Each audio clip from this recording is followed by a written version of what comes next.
সালে যে লোকসভা নির্বাচন মাফ করবেন বিধানসভা নির্বাচন হতে চলেছেন, সেই নির্বাচনে বাংলার রাজনীতিতে মুখ্যমন্ত্রীত্বের দৌড়ে শুভেন্দু অধিকারী, এরকম একটা ধারণা শুভেন্দু অধিকারী যারা সভ্য সমর্থক রয়েছেন তারা পোষণ করেন। বাংলার রাজনীতিতে মুখ্যমন্ত্রী মমতা বন্দ্যোপাধ্যায়কে চ্যালেঞ্জ করার মতো জায়গায় কি শুভেন্দু অধিকারী আসতে পেরেছেন?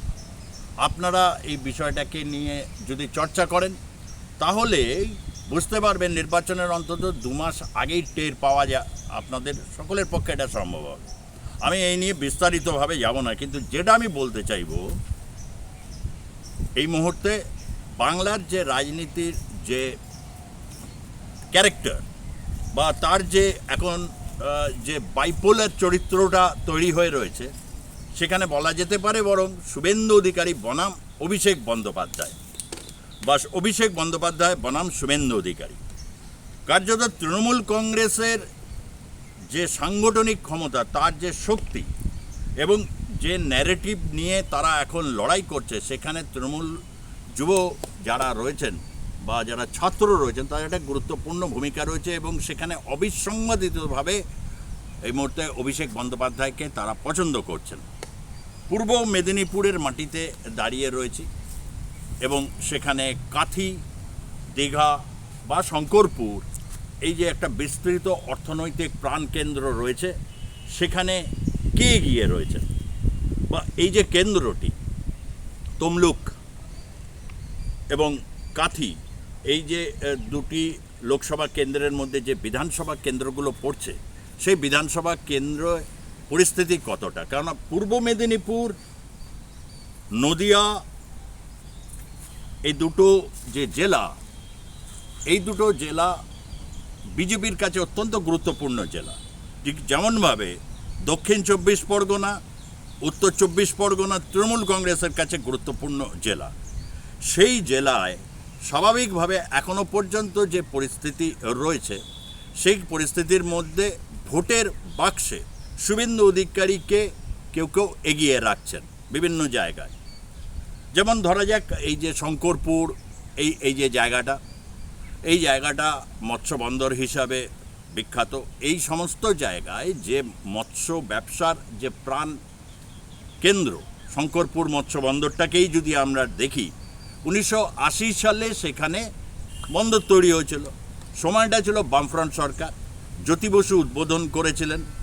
ফলে দেখা যাচ্ছে এখানে 50 ঊর্ধ্ব যারা রয়েছেন, 65, 70 এই ধরনের প্রবীণ মানুষদের কাছে আজও বামপন্থীর একটি গুরুত্বপূর্ণ শক্তি। তারা ভারতীয় জনতা পার্টিকে রাজনৈতিক চরিত্রটা তারা ভালো করে বুঝতে পারেন।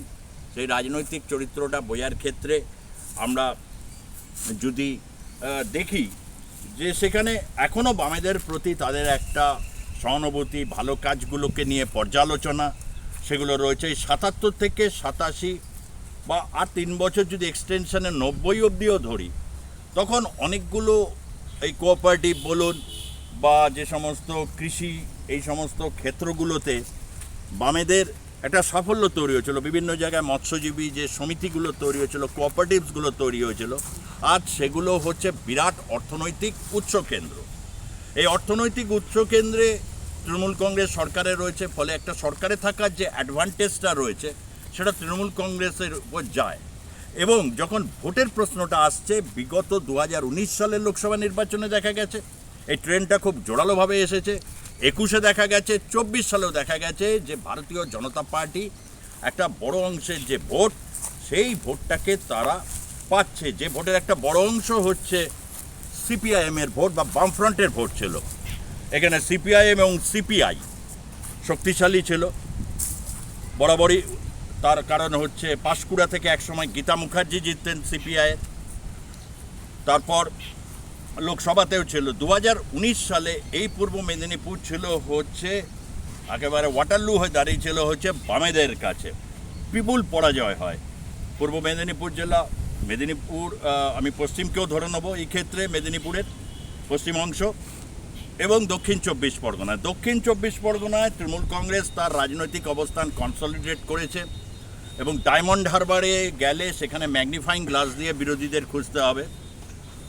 অনেকে আছে মৃদুমন্দ প্রতিবাদ করেন, কিন্তু মৃদুমন্দ প্রতিবাদে তো আর বিরাট কিছু কোনো পরিবর্তন হয় না।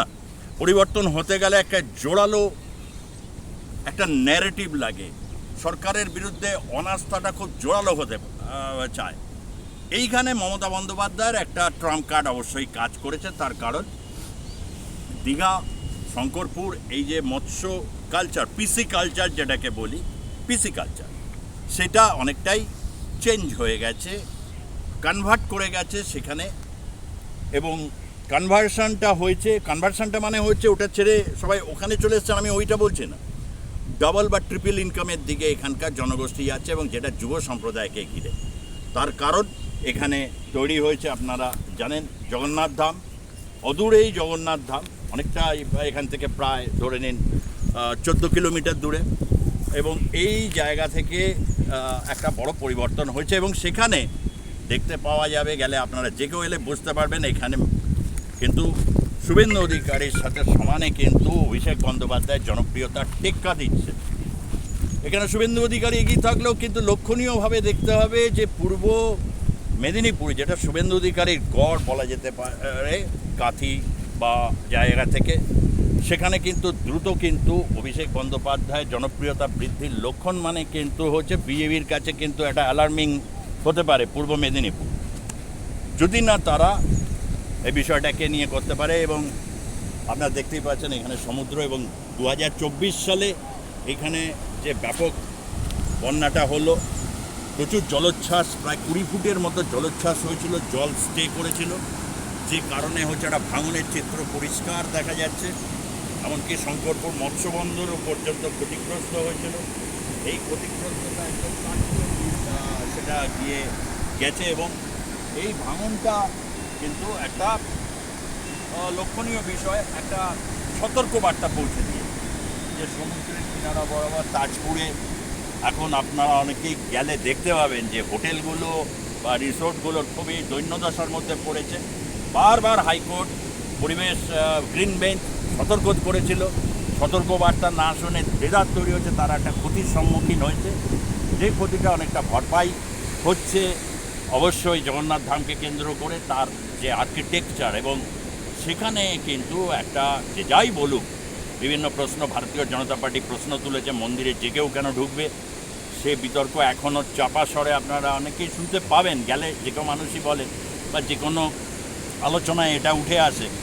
আবার অনেকে এটাও বলছেন, যারা বিজেপিকে ভোট দিয়েছেন তারা বলেছেন মন্দিরে আসতে তো কী হচ্ছে। অর্থনীতির এই যে পরিবর্তন, এটা কিন্তু একটা ট্রাম্প কার্ড হতে চলেছে বিধানসভা নির্বাচনে পূর্ব মেদিনীপুরে, বিশেষভাবে এইসব অঞ্চলগুলো, শঙ্করপুর, দীঘা, তারপর হচ্ছে কাঁথি, এই এই এই সমস্ত যে বিধানসভা কেন্দ্রগুলো আছে, এই বিধানসভা কেন্দ্র, এবং সেখানে জবরদস্ত একটা কিন্তু ফাইট অপেক্ষা করে রয়েছে, এটা নিঃসন্দেহে আপনাদেরকে বলা যায়। এবং এই জায়গা থেকে দাঁড়িয়ে আপনাদের কাছে এই প্রতিবেদনটা তুলে ধরছি। এটা হচ্ছে একেবারে শঙ্করপুর তাজপুরের সন্ধিক্ষণ, মানে একটা সন্ধিস্থল বলা যেতে পারে।